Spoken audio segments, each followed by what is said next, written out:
All right. This is one of those episodes I've been so looking forward to because I know you as Michael Spiller, one of the greatest humans on earth.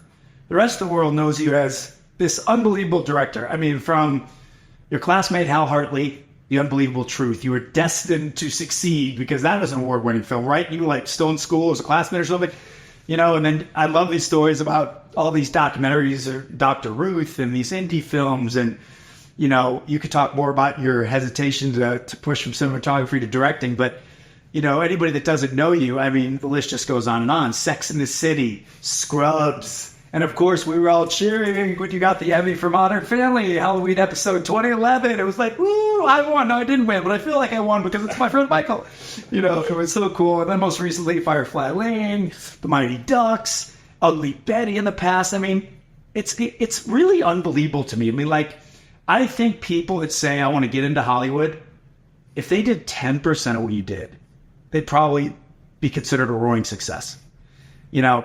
But what I love having you on this podcast for is to talk about the circle, because I want to talk about how you bring the circle into your business and into your personal life and how that affects you. Because this whole podcast is about the idea that, like, if we want to grow our inner circle, then that's where we have to put our energy. And the more we focus on outside the circle, the things we can't control, the harder it is to do that, right? So that's enough about me talking about how much I love you. Let's talk about you and what you think of you. So tell me, I mean, we've been friends for 23 years, but there's always something new to learn, which I love.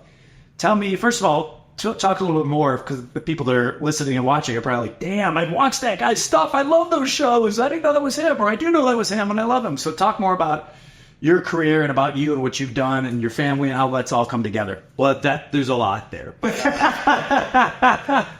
But I'll start career-wise. I mean, I began making my own movies when I was 12. I bought a little Super 8 camera, money I saved for my paper route growing up in Brooklyn, and I started making movies. I always loved movies. Didn't think it was something you could do as a job. And that's amazing. You know, it's like they're movies. I don't know where they come from, but yeah, you're making those on some little like handheld, original Super 8 film camera. It was awesome. And, you know, I cut them by hand with a razor blade and taped them together. I mean, all that sort of stuff. And I sort of lost interest a little bit, you know, I discovered beer and girls and stuff like that. And then I wound up going to SUNY Purchase that had a film program. And I thought, well, I was a liberal arts student. I said, let me just take a couple of classes and see. And I loved them. I transferred to the film department and mainly was a cinematographer there. So I was filming other people's work. And I thought, well, yeah, I'll graduate. Maybe I'll be able to, you know, work on various projects for a few years, but then I'll probably have to get a job.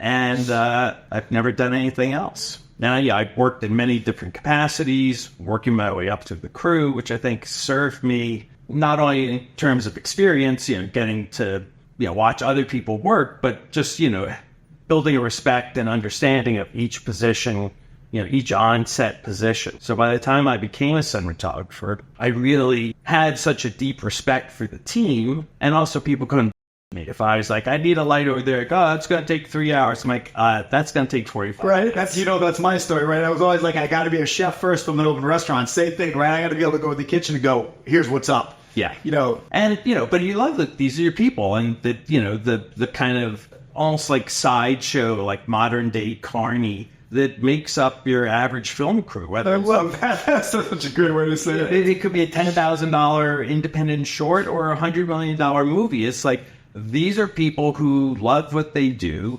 and probably couldn't exist behind, you know, a job behind a desk or where there's predictability. And, you know, there's just an energy. And being surrounded by people who want to be there is really like such an amazing creative space. Well, I had no idea that you create a lot of that energy. I mean, I think you're in the very small percentile of people that have done one thing their whole life and by the way, still love it, or at least that's my impression of you. Sure, there's challenges. We could talk about some of those. But the reality is, that's pretty amazing. How do you think you've stayed that in love or that in like or that engaged for, 40 years now? No, 30? It's 40 years. I've been doing it professionally for 40 years. It's hard to believe. And, you know, I think back on some of the crazy experiences and just the adventure and the travel and people I've met, the things I've done. I mean, it is fascinating, and I feel incredibly fortunate. And it's the way I keep showing up for it is the simple fact is I love this work so much. Don't tell my agent. I would do it for free because I just love it. It's where, sometimes sadly, it's where I feel most at home in my element. I'm naturally a shy person, and I'm directing, so I'm leading a team of 120 to 150 people. Jeez. And half of them that you met that day probably, or whatever's going on. Could be. I mean, that's often the case when you're a guest director on a show, and responsible for millions and millions of dollars of the other people's money, and the people who hire me, have to be happy with the work. But there, on the best jobs, I can really be my authentic self and be silly and fun and collaborative, and that's the stuff that I really am chasing these days, because I don't want to keep doing an episode of this and an episode of that. I'd be happy to do a couple episodes, but I really enjoy having a home where I'm producing director, and I'm responsible for helping to really create the culture on the set and bring in people who share my mindset or are open to my mindsets of, having it be a completely safe space in every aspect of the word. Obviously, physically, and again, obviously from, sort of the, safe space in terms of like, individual expression and stuff like that, and obviously no harassment or anything. Well, dude, you were DEI before there were initials for it. I mean, I literally remember like decades ago, you were like, the biggest cheerleader for anybody and everybody that you wanted to just bring up and see thrive. I mean, it's amazing. Thank you. Yeah, I'm very, very proud of that and still believe in that very strongly.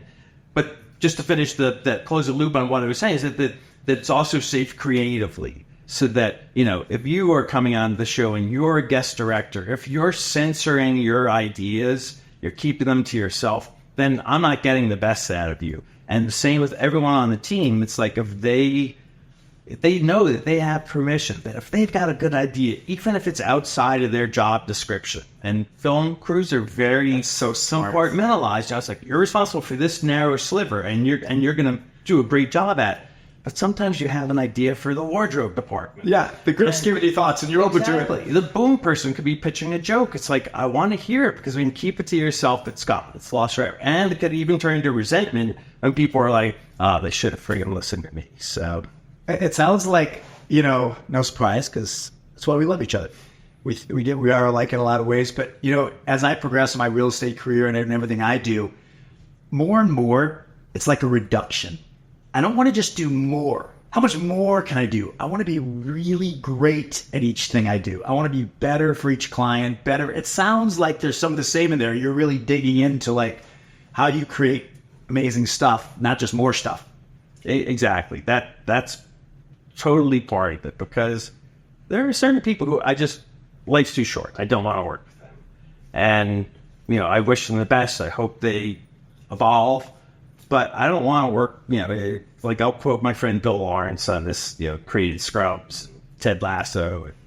So nothing great. Yeah, we've many, many shows where it's just like there's a no policy. It's just like life's too short. Work with people who want to be there, who are fun, and who are going to elevate the project. And how have you evolved to be able to do that? Because I feel like anybody who makes it 40 years in the same career, especially Hollywood, geez, with all the changes, the challenges, how have you evolved personally and professionally, or how are those two tied together? Well, I mean, one of the biggest challenges regarding this type of work is that, I'm freelance, and I've taught a bunch of times, and I always, when I'm speaking to film students, I always bring this up, like, no one really talks to you about that aspect, that there's not going to be a guaranteed paycheck or a steady stream of income. And, in the early days of my career, before I was married or had a big mortgage or, had kids, it was easier to sort of just be nimble. It's like, okay, well, I'll tighten the belt a little bit this month, or if everything goes wrong, I'm still broke. Who cares? and also we'd be like, well, we booked a flight, but I got a job. I got to think, we'll cancel the trip, and it gets a little harder to do that, as the responsibilities grow. And, there's been lean times, and been lean times for me recently, and the business as a whole. That's so transparent of you to say, because here's a guy who's wildly successful, killed it, and is in great place and always will be, but still, after 40 years of being the guy, like the thing you used to tell me in 11, for those listeners who don't know, I was like so intrigued as a young new friend learning about the business. There's, who's Michael Spiller? It's the 4 stages of your career and how. Say them. So let's look that. It's, who's Mike Spiller? Get me Mike Spiller. Get me someone like Mike Spiller. Who's Mike Spiller? Well, fortunately, you're not at the 4th stage yet. Correct. But yeah, you could still have moments of dry spells or whatever you want to call it, which is amazing. Well, that's like the first place I think where like the circle of control comes in, because, you can't, unless you're generating your own work. And there are people who do it. There are people who do what I do who do that, who develop projects and, really hunt stuff down. I've never been great at that. I've enjoyed the few times that I've done it, and I think that I'm actually good at it. But for whatever reason, that's just not part of my personality. Or maybe I just have a really long honey-do list, so when I'm not working, there's many other things to do. But, I can't control whether work is coming my way. And, it may be because I did the Mindy project for 6 seasons and another show with Mindy, so I was out of the market for 7 years. That's an amazing thing. Right. And then right when I came off of that, the whole Me Too and like big Hollywood push to finally address, the historical inequities in the hiring practices comes along. And if you were a straight white guy of a certain age, it was really hard to find any work. And that was hard to deal with for me, emotionally, because I felt like, wait, I'm one of the good guys. Yeah, I know that's like we always jokingly say, right? You were like, put yourself out of work. Congrats. By being such a great mentor to so many. But yeah, that was something that I could not control. And, you have your rainy day fund, and then eventually it's still raining, and, that fund is gone. So what do you do? And, just spacing those things, when you have been doing it for so long, it doesn't feel good. So I struggled with that for a bit, and and then of course we had the pandemic and the strike, and now there's sort of the post-strike slowdown. So the industry is really suffering, and my heart breaks daily for so many talented people, throughout, everything from executives to craft service people and everyone in between, the crews, the directors, the hair and makeup people, all the support industries. These people are suffering because there's what work there is largely going out of town, and not everybody is able to take those jobs. And they're not bringing the best boy electrician most times. They'll bring the DP, they'll bring the director, they'll bring the cast, some cast, and then they'll get crew locally. Wow. So what is your advice to all the, people that want to get into the biz and everything else in reference to the circle of control? How do you manage that, and what is worth spending your energy on inside the circle? Well, for me, I guess the advice I give people is just to know that going into it, to plan accordingly, to set money aside, not just in a retirement fund, but really have ideally 6 or 9 months of, you're not going to get that immediately, but whatever your monthly nut is, be able to live for 6 or 9 months without additional income. I'm extremely fortunate because I have residuals. Right. So, if we moved out of LA and I decided it wasn't going to work anymore, we'd probably be fine. Right. And that's amazing. And I'm so happy to be a part of this guild and to, help represent other people through negotiations. But if you're just starting out, that's not going to be your story. Right. So it's just know it going into it, because if you're really trying to control money and you want stability, it could be feast or famine, and it's very, very difficult. Some of the things that I do is there's only so much I can control. It's generally a cash flow issue. So it's do I have to move something from one place and put it in another? What can I do? I can file these, therapist bills with insurance. Because eventually that will come. I can take action steps. So, then I'm less likely to kind of perseverate about, all those things that I can't control. But I just love that you said, and I mean, that's the message I'm trying to get to people, because people are good, man. And people just want to thrive. They want a happy, safe family. They just want to do what they love doing and be okay, But I feel like so many people put so much weight on themselves. And I love that you said the actions I can take, right? Because at the end of the day, that's really what the circle of control is about. It's like if something's on your mind, if something's bothering you, it's like, all right, how can I affect this? And that's the thing to do. Yeah. And sometimes it's, drawing up a budget or really looking at when those auto pay bills are coming in and just things like that so that you have more of a handle on it. Again, and make those phone calls. If you're trying to drum up work, it's really hard to pick up the phone, just call people and be like, hey, remember me? We worked, 3 years ago, that thing. But you got to do it. And no one's going to judge you because if you work in my industry, you've cold called. Oh, dude, you know me. The first 10 years of my career, knock, knock. Hi, I'm Jeffrey. I want to sell your Uncle Slam. Okay, yeah. But that's why you're where you are now. And when they finally said, Jeffrey, get out of my doorstep, I was like, they know my name, right? Woo, did it? Yeah, I should have it.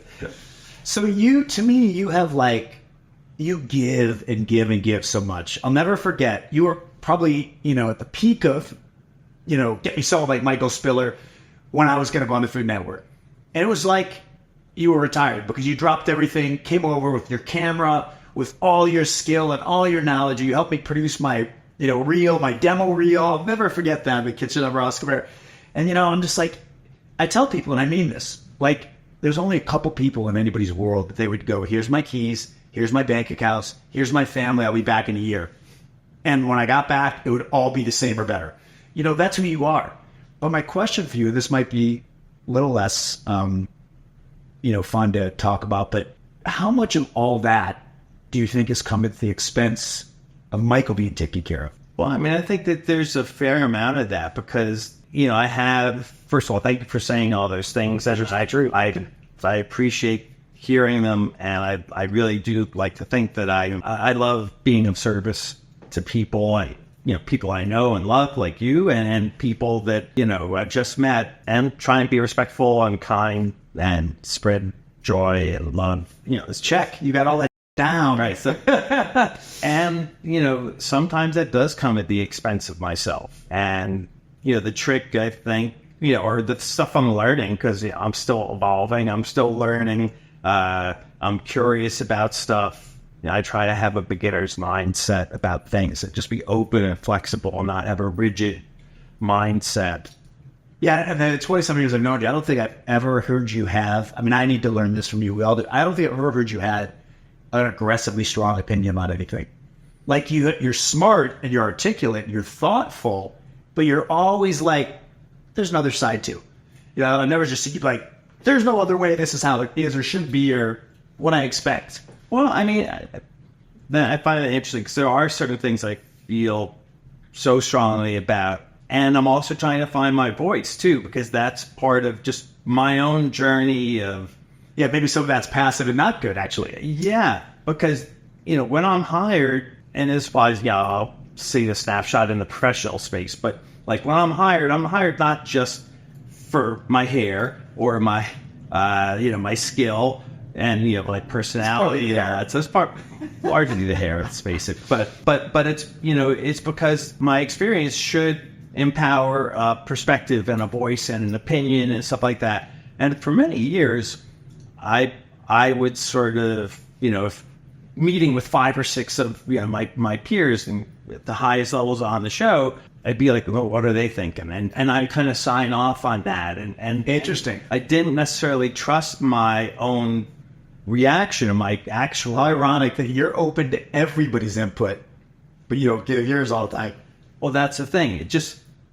a lot of it is sort of rooted in just, kind of deeper psychological stuff, based on my childhood and feeling like I wasn't good enough and people would reject me. And, I had... we can go into some of this for sure, but it's when I moved to Brooklyn for many years, at age 5, for many years I was kind of targeted or beaten up and picked on and had a lot of stuff go on and got a really negative message that I was an only child, both my parents worked. I didn't turn to them and go like, hey, today, we know everything about our kids, or we think we do at least. Right, like I'm being targeted and I need help. What do I do? How do, So I had already somehow gotten a message that I was going to have to take care of myself and figure shit out. And when I was around 12, I just got tired of it. And I essentially created a fictional version of myself so that I could be accepted. And, on the one hand, it was so heavy. And how old were you doing that? 12. Jeez. It was like, on the one hand, it was a survival skill, but on the other hand, it's like such a, I'm still here. Can you give us the accent of that character? I was the Kid Mike, It was like the first 20 minutes of Goodfellas. That was the block I grew up on, and I started running errands for Joey Deadeye and the Social Club across the street, and Jimmy the Flea. And oh my God! These are real people. That was my world. And at a certain point, I had to make a choice because it was like the little errands got bigger and bigger, and it was like more dangerous and more dangerous. What's in this package? Smack. Don't have to put the package. You go bring it over there. That's it. Go give me a Manhattan special.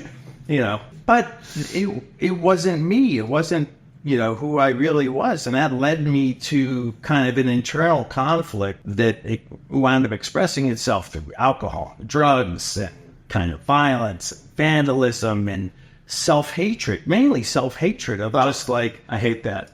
So, it's, and I'm still unpacking this today, but all those sort of negative voices, I think a lot of artists and creative people have a negative voice in their head, unfortunately, telling them they're an imposter, they're a fraud, they suck, it's never going to be good enough, you don't deserve that award, we're going to take it back, all that sort of negative stuff.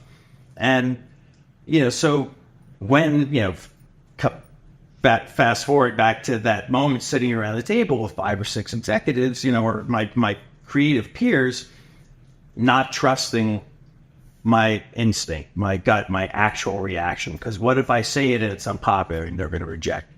So, for years that held me back. I still managed to do okay, but I wasn't really bringing all of me to the table. So I hope people are really hearing this, because this is huge, Michael. And, and this is coming from somebody that is a wild success. And by the way, an amazing dad and an amazing husband and all that too. But I find it so powerful, because what is it in us that makes us choose this story, right? Because this is an Eckhart Tolle thing, which I just love. Everything is a story. Everything except this very second. It's right. All a story. Yeah. Somehow I've worked and trained to only choose good ones. Because even if it ends up being bad, at least the journey was good, because I thought it was good right until it wasn't.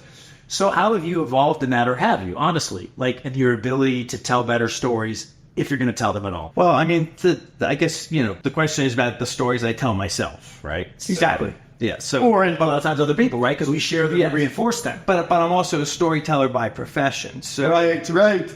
But I think that there's obviously a dovetail and an overlap there where when I'm able to show up authentically and truly bring everything that I can to a project and be honest with myself and present with myself, I will be doing both parties a service. I'll be serving myself and have no regrets about whatever I bring, and whoever's hired me will get the best out of me. But yeah, it is a journey. I just did this really intensive workshop for a week, and it was all about childhood trauma and how that shows up, codependence, and unhealthy coping techniques, and just ways to combat that. And it was all sorts of individual therapy, group therapy, experiential stuff, EMDR, ETT, all this stuff to essentially rewire the neural pathways. Right. Well said. And that's what it is, because you keep telling those negative stories. You're firing those synapses, or wherever they are, that neocortex, and you're digging in. The longer you tell that story, the more it's like, wait, is it real or is it a story? Well, it's like when you're going to turn in your iPhone and get the newer model, and you wipe it. You can do the thing where you overwrite it like 7 or 8 times or something. And I take it out. Like, that's what I'm doing, because Great analogy. Exactly. there's been 60 years of this negative message imprinted, and often, it's my voice. It's not like, oh, it's a teacher or it's my mom. Yeah, because there's nobody else beating you up anymore. Right. There's nobody else calling you names anymore. Right. Right? Like, in theory, that story is 50-some years old, 55 years old, whatever it is. Right. So it's my voice. It's, and I have to rewrite that. And have you gotten better at it? Yes. And They'll talk about how, because I think that's the most valuable thing there is, because I know you as someone that I love. I think that's something, you've always struggled with. And it's like, if you saw yourself through the eyes of the rest of us, you wouldn't have any of those stories. well, I'll tell you this one thing, and I may have told you this already, but in the beginning of July, early July of this year, I taught for 3 days up in Vancouver. And it was amazing. It felt like a transformation. Yeah, anybody, by the way, anybody watching that wants to get into biz needs to watch that. I watched it. It's a phenomenon. It's on YouTube, right? The Vancouver Film School, VFS. I mean, really, the nuggets you give out of there, it's like, grab your baskets, everybody, just keep catching them. So go ahead. But anyway, I always wanted to plug that because people should watch it. Thank you. Well, I mean, after the first step of this was like a 3-hour Ask Me Anything thing with the people who are participating in this workshop and an audience. And it was really great. And I was very intentional. I said, I'm going to show up. I'm going to be as honest as I can be. And, warts and all, and stuff like this, stuff like we're talking about here too. Like, it's not just, oh, great, here's this guy successful. What am I going to get? Right. If I try to pose for them and put on a facade, have a mask on, it does nobody any good. Right. So after it all ended, spoke with a few the students individually, and then I started walking back to the hotel. This young woman stopped me, maybe 20 years old, maybe 5 feet tall.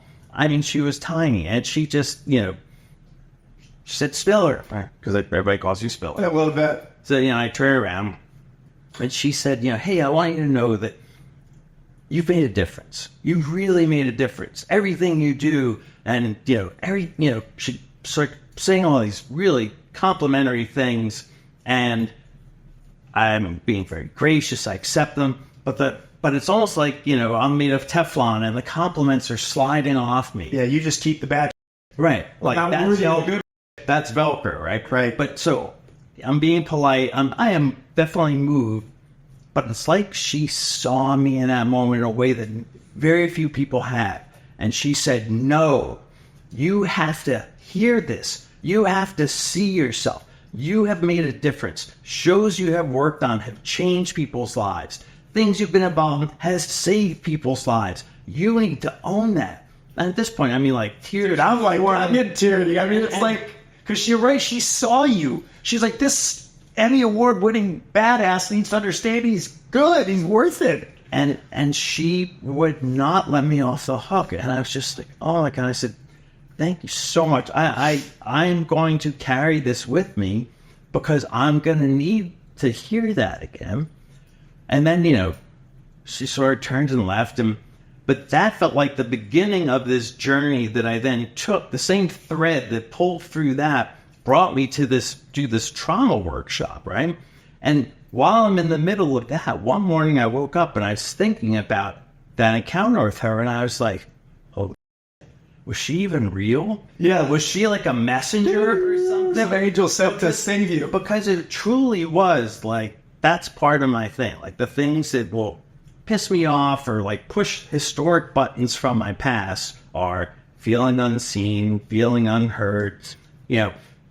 My amazing wife, Melanie, she has EDD, and it doesn't always, she interjects, she interrupts, and that's, was a thing. I know. And she says it, and, there are times I just love it, and I go, that's Melanie. And there are times where, like, if I'm in the middle of a story, or I've been patiently waiting for a thing where it can get under my skin, and it's all me that's a problem in that instance, and it's like, it's this old childhood wound and sense of feeling unseen, unheard, unimportant, unloved. I mean, that's what the small thing is, like, hey, I'm trying to say something, and then it goes straight to, I'm unlovable because I'm a piece of shit. Right. That's the stuff that, the core things that it goes to. And But isn't that ironic? Because, I always think that the reason I love being in hospitality so much as a chef, cooking for people, serving people, is because I want to give what I never got.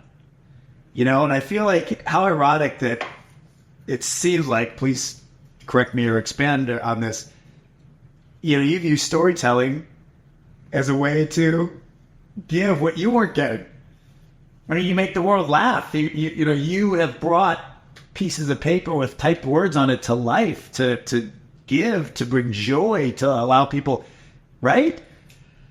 Yeah, I'm always cautious about, saying too much, although I feel there's little to be gained by not just, holding stuff back. But, my parents are both alive. I love them deeply. Bill and Barbara, they're rock stars. And they were very different people when they had me at 21 years old, as they were starting their careers. And, again, we all made this big move to Brooklyn, which I don't believe I've consulted on. I've talked to them about that. Outrageous.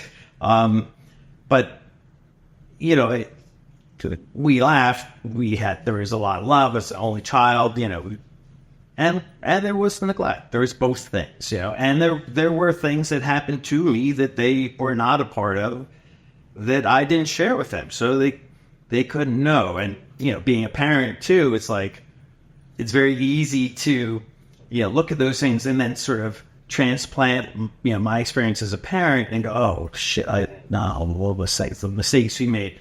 And everybody, I believe, does the best they can. Absolutely. With no instruction, as we all joke about, right? Like, there's no manual for this stuff. And it turns out there are some actual good manuals. Oh, wait, we just didn't read them. Sorry. Yeah. That was the issue. And, and I'm still... Now there is, but I think with you... It was a lot harder. But I mean, there's lots of guides out there, and I truly believe, like, my teachers are everywhere. Yep, I've always said that everybody's a mentor, even if it's something you shouldn't do. Yeah, for sure. And it's like, if your eyes and ears and heart and mind are open, you'll take the good stuff. And I mean, I've gotten so much from you over the years that's just been like, thanks, brother.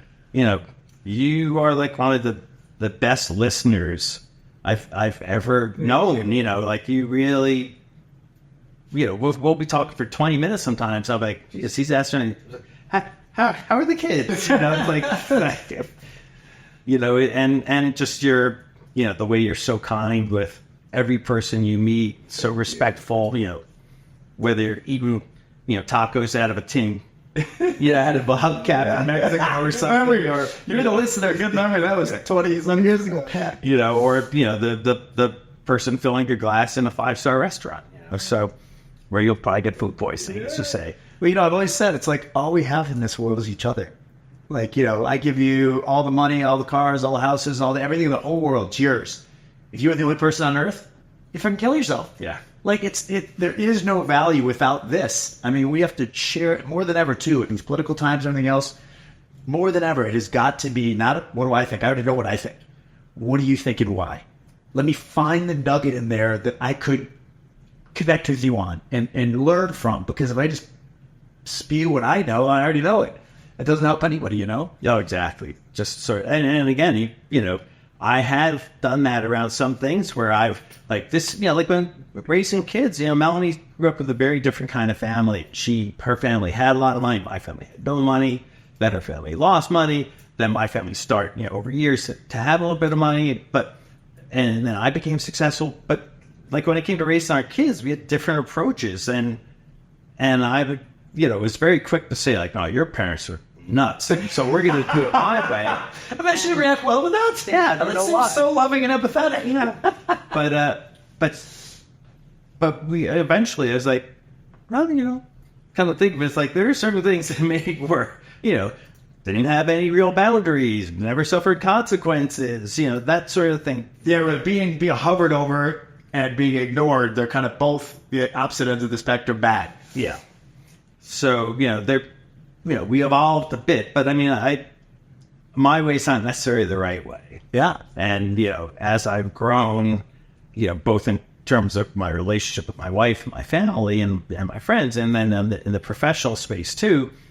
It's like, here's how I think it should be done, and I'm open to better ideas. Yeah. And as a director and a producer, it's like, it's expected that I go say that is your job description with something, but it's not etched in stone, and I love getting in like the rigging grips, wheelhouse. That's like, how are you going to solve this? Like, I just want to, that's the fascinates me. And occasionally I'll throw them an idea, and that's awesome. If they dig it, like that's actually how ironic, right? They're probably wide open to it because you do that with them. Yeah. Then you get, all right, so I had a harder question for you. And I've told you this because, my whole goal of doing this podcast is I wanted to leave people better than we found it. The people that finish listening today, if they don't walk away with something that they can make actionable and it makes their life better, then I failed. I mean, that's what the point of this is, not just to see, how good looking you and I are, what great hair you have, even though, that's nice too. So I've always known you as somebody, which is fascinating, by the way. I've always known you as somebody that does worry a lot, that does focus outside the circle.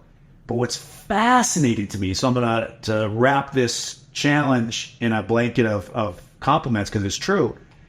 The amount of stuff you accomplished as a family man and a professional, right? I always say it's amazing. All of us to a point, all of us, we're pushing against the tide, right? Whatever we accomplish, it's like in the face of the wind, right? So like, take that wind away. I mean, like, think about where you would be if you didn't carry all that other stuff as well. That's, to me, like, kind of or I don't know, maybe somehow that's what's made you who you are. We know that too. But talk about that, because I think you, and if I'm wrong, just tell me I'm wrong, but I think you do struggle with, like, thinking about digging in, getting down these rabbit holes of things that you're really not going to be able to change. Oh, no question. That has been a struggle my whole life. The sort of, part of it is growing. I think stems from growing up in in many aspects unsafe environment, and having to be on high alert. Interesting. And even now, it's like if I'm not paying attention when I'm walking down the street, I can be assessing everybody for potential threat. You do. I try not to, wow. But like if I'm not, in my body and not in my mind, it's like, if I'm not fully present, it's like I can revert to that because a threat can come from anywhere. So that kind of heightened, vigilance, hypervigilance is like, it's enormously energy consuming, and it's a horrible way to move through life. I think as my anxiety in general really increased once I became a parent, because like now it's not just me and not just I have to watch their backs too. My wife is like, oh my God, something happens to my kid, I've never loved anything as much. So it's like that definitely increased stuff. And, again, I've gotten better at that. My son certainly did plenty of things that, he got into his own trouble and had his own adventures, and we don't know that well. And if I had prevented that because of I was too anxious, I would have stifled his growth. But yeah, I mean, it's a struggle. I mean, it's definitely a struggle. That is there improvement? Well, there's definitely improvement too, but it's just wasted energy because. You can worry about something all you want; it will not affect the outcome. Yeah. Now, there's in my professional world too. It's like I need to think like a insurance adjuster. I guess, or like what could go wrong, and try and anticipate those things. At least bring them up and raise them, and because if that thing happened, it could be a detriment to the production, and we want to be prepared. But it's different because I'm not as invested.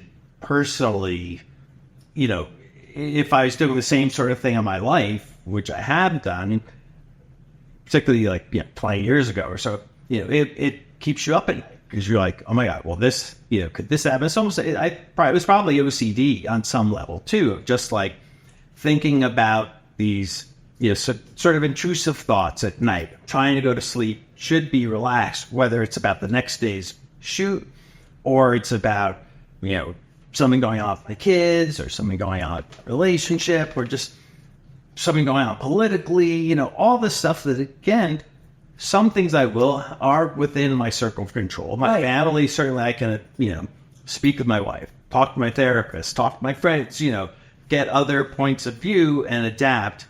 But, unless I'm, holding the key to some, conflict across the other side of the planet, and I'm keeping that key to myself, there's not much I can do to, instantly create world peace and harmony. So even though you know that, yet you'll still sometimes do it, how have you been able to rein it in? Like, what is a nugget that somebody can walk away with that, like, has helped you rein it in? And by the way, real quick before you answer, I want to dig out one of those nuggets you just laid out. I think you make a really important clarifying point. And my friend Adriano, who's a wildly successful restaurateur from San Francisco, he said something similar to you. Like, I make a list of everything that could go wrong before I open another restaurant, for example, before I do a show. And then I go, oh, okay, so I can check these 5 off now that I've thought about them. These other 2 don't have an answer, but they're worth the risk, so I'm going to let them go. Right. And then you got to walk away. And I think that's the difference. But what I think so many people do is they make that list, they check off the first 5, then the last 3 that they can't solve, they fix it. I still can't solve. Yeah. I still can't solve. Right. I go to bed, I can't solve, And then they expand on it. Not only can I solve it, but what if it goes this way? And then all of a sudden it's like, Well, I had this sort of epiphany maybe 20 years ago when I was, we had already moved out here. I was really starting to direct full time and go from show to show to show and starting to do bigger shows and stuff like that. And occasionally there would be a day where it's like, you get a call sheet that outlines all the work that's coming up the next day. And on the surface, it seems like it's unmakeable. yeah, I can't. So, lying in bed, so crap, okay, it's midnight, I gotta get up at 5. Oh, how am I gonna do this day? Make this, all the work. How am I gonna complete all the work we have to do tomorrow? It's impossible. It can't be done. Oh, great, now it's 12:30. Now I'm going to have 4.5 hours sleep. And so then the sleep became a thing of the lack of sleep. How am I've got this impossible day. I'm getting 3 hours of sleep, if I'm lucky. And it was just, gnawing away at me. And you laid that out perfectly. Oh my God, I'm sure the listeners are feeling it too. That's exactly it. And I got to this place where it's like, okay, what's overwhelming? It's that whole day. The way I'm going to, accomplish that whole day's work is one shot at a time. Just like every friggin' thing I've done, in the 20 years prior to that.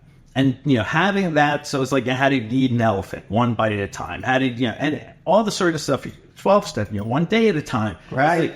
Because if you're, you're looking at the whole picture, you're zooming out, look at the whole picture, it seems impossible and overwhelming.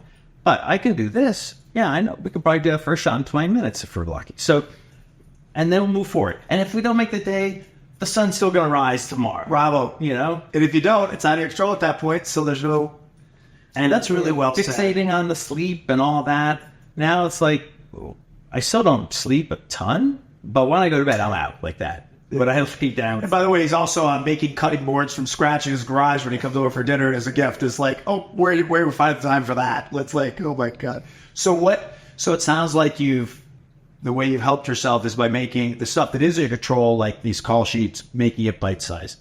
But how are you getting better at what's going on in the Middle East, or what's going on with the election, or what are your whatever the word is, triggers or ways, techniques, things you put in place to help you, if there are any that people can learn from?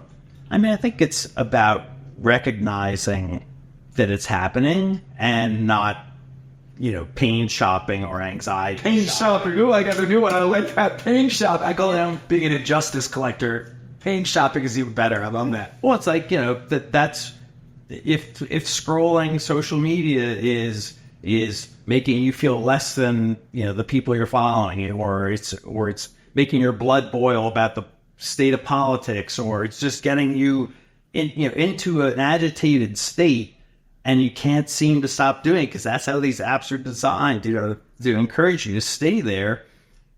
Put the thing down. if Or unfollow. Yeah, unfollow. Is that I like laughing at her, who you know and love so well. It's like, she's like, do you believe this idiot? I'm like, you say that every time. Just unfollow him. Why are you never watching it? Like, because it pushes a button. It gives a neurological response and a physical response. So it's like there is something that we recognize with our bodies and we crave. But if it's causing you harm, step away from it. I listen to a lot of podcasts. I listen to your podcast. Thank you. And some of them are political. And there are days where I'm just like, I'm going to listen to something funny, or I'm going to listen to an interview, or I'm going to listen to, That's a good one. Adapt to the moment, right? Just like I always say, there's a food for every mood. Someone's like, oh, what's your favorite food? Depends on the mood, depends on the weather, depends on the day. I think that's an important point. Like, know what you need at the time. Even if you normally listen to X at night, if this is a rough day for you, listen to something. Go watch a good episode that you produced instead. There you go. But yeah, I mean, it's really about, sort of checking in with yourself and being in your body. If you're suddenly like, why are my shoulders hurt? And, well, probably because you're all tensed up, or wherever you carry your emotions or your stress or your anger or all that sort of stuff. And just be aware of it and try and recognize the triggers and then take a contrary action. Go for a walk, do something that requires your full attention. For me, it's often woodworking. For you, it's surfing or, riding your motorcycle. Yep. It's like, if you're in your head about something else, you're probably going to crash, or wipe out. So it's like, you have to do something to kind of quiet the agitation, and meditation is great. And I do want to make sure that I mention this one technique, which I've used for, people have known about, and it was used forever on Saturday Night Live with Al Franken doing a Stuart Smalley, the guy who's essentially talking into a mirror, making affirmations. Well, this shit works. I'm just going to say. It does. It works. And it's, whether it's setting an intention for yourself or reminding yourself that you are beautiful, you are lovable, you are smart, you are funny, you're a good person, you're a good husband, you're a good wife, all that sort of stuff. You may, if you try it the first couple times, you're just going to feel like a complete idiot. But there's something about looking at yourself in the mirror and saying the words out loud, not thinking them.